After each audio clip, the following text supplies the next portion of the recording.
year, it's all to play for still. I think so. Do you want to bet against us?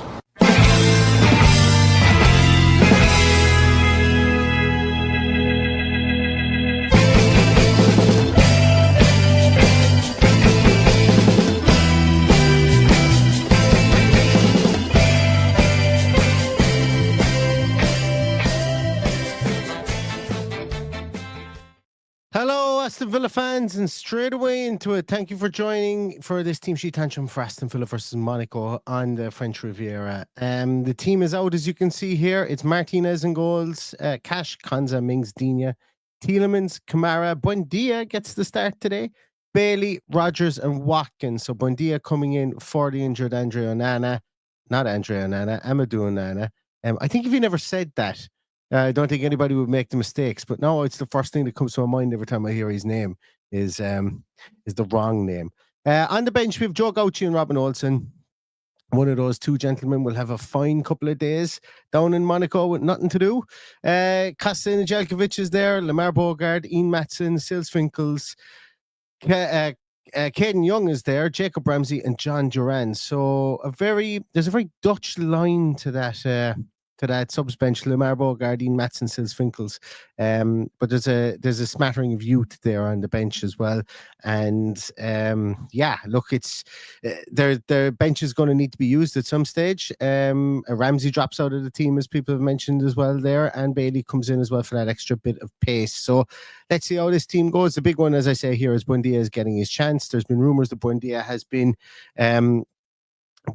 that there's talks that he potentially could be let go to River Plate, but they were quashed recently as well. So delighted to see him get his chance there. He deserves it. He was flying it. Started in preseason last year. Obviously didn't get to start the season because he was badly injured, and now he's back to full fitness and he gets to showcase his wares on the Champions League stage. I'm going to come to some of your comments there as well. Where are we? That was before it. So about Duran starting. Where are we? Yeah. So David Dwyer is saying here, Duran probably comes off the bench for me. Isn't he one booking from a suspension too? He is, and those suspensions, as far as I'm led to believe, they reset after the Celtic game, so maybe there is some thought in that as well. Michael O'Brien thinks it's a nice lineup. It's very attacking. I agree. So I agree as well. I thought Duran might play too, but I can see the reasoning for him not playing. Ollie Watkins is 5 goal contributions in the last 5 games, 3 goals and 2 assists, if I'm not mistaken. So maybe that's one of the reasons why he has kept his place there as well. Matt Hand says good for Buendia. Where else are we? Yeah, a lot of people happy that Buendia is starting there. Andy Badger says it's a young bench, and there is a man by the name of Young on the bench as well. So I like that pun. If that was an intended pun, if it was an unintended pun, then I've just done an accidental partridge. That's okay too. Let me see if I can find Monaco's team. We can take a look at it. Here we go. Maybe the English one will have it. Nope. The last thing the English Monaco Twitter page has up is that they signed that new striker, that former Arsenal youngster. Sorry, this is incredible production value. Well, I feverishly type trying to find the lineup. Nope, there's nothing up on Twitter. I'll get it on. It'll be on for sure. Monaco, Aston Villa lineups. Okay, so let me share this with you. So here we go. So their lineup today is this a probable lineup?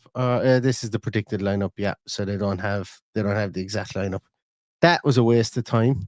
So their lineup isn't here yet. I will keep refreshing here and we'll see if we can get anything. But as we're here, we might as well just talk about what the predictive lineup is here. So it's unlikely that Singo, Zakaria, I think I know I've read that the two of those were injured recently, but the guys that we'll see here playing the front four, Mbolo, Minamino, Benzakir and Akliush are really, really impressive players.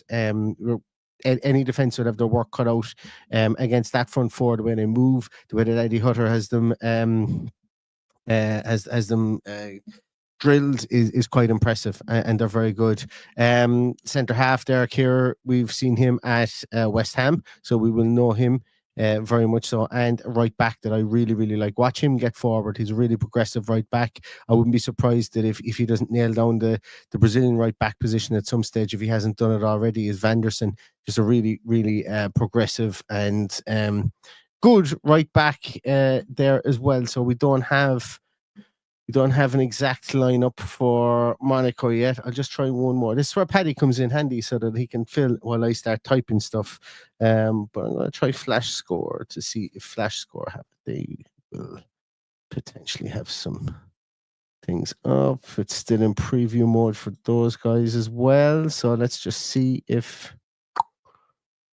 No, doesn't seem to want to show me the lineups there. Anyway, we're going without a Monaco lineup because we don't know what it is. Yeah, so look, it's Buendia is the surprise, but then when you look at the bench, you can understand why Buendia is in there. You know, I always thought Bailey would get the start. I thought Jacob Ramsey might retain his place, but then if you were to look at the bench in that instance, then you know you have Buendia there. And then there's quite a young feel to this bench. I mentioned in our preview show last night that Monaco would be looking at us going, the guys are without £40 million Pau Torres. They're without £50 million Amadou Onana. They're without their captain John McGinn. You know, these are big players. They're without Ross Barkley. They're without, you know, Diego Carlos won't be playing for obvious reasons. So they will look at us and they will see us as one that they can win for sure.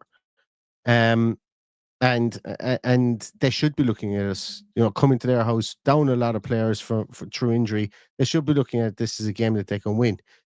But also on the flip side, I think that's why this is going to be one of the more entertaining games, I think, over the course of this week in the Champions League, because Villa have the carrot of win this. And I know Unai Emery says that they want to get 19 points and 16 points won't be enough, or whatever the case it was.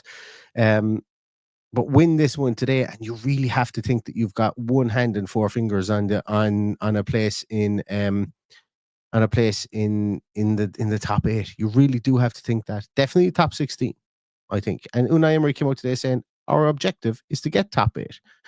So that we don't have to mess around with an additional game. So you can see that's reflected in the team that he's put out here. He's gone attacking. He's gone with Buendia in there, who I suppose when you think about it, he's going to give you that bit more mobility in front of the back. Like the best thing Buendia does, like you write a scouting report. If you ever see a scouting report, or if you ever see any of those aggregated sites that show strengths and weaknesses that are done off statistics, which sometimes don't match up to what somebody's strengths and weaknesses actually are.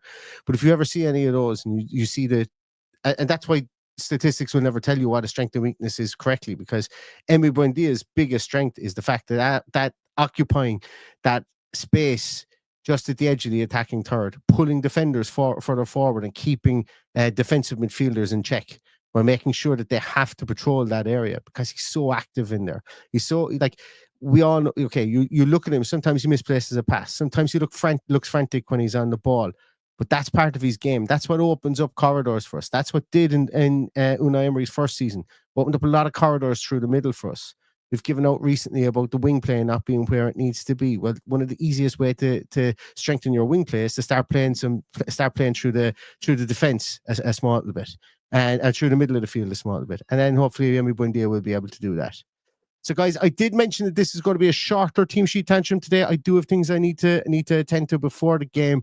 And we've seen the team. Unfortunately, I can't get you the Monaco team, but we will be back directly with a post-match podcast straight after the game. And I hope you join us for it. I know this is a really, really short one, but we will be back directly after the game, and hopefully Villa win, and we'll be able to tell you all about it afterwards. So thanks a million for joining us for this short podcast. Stay safe, stay healthy, and all that's left to say is up to Villa.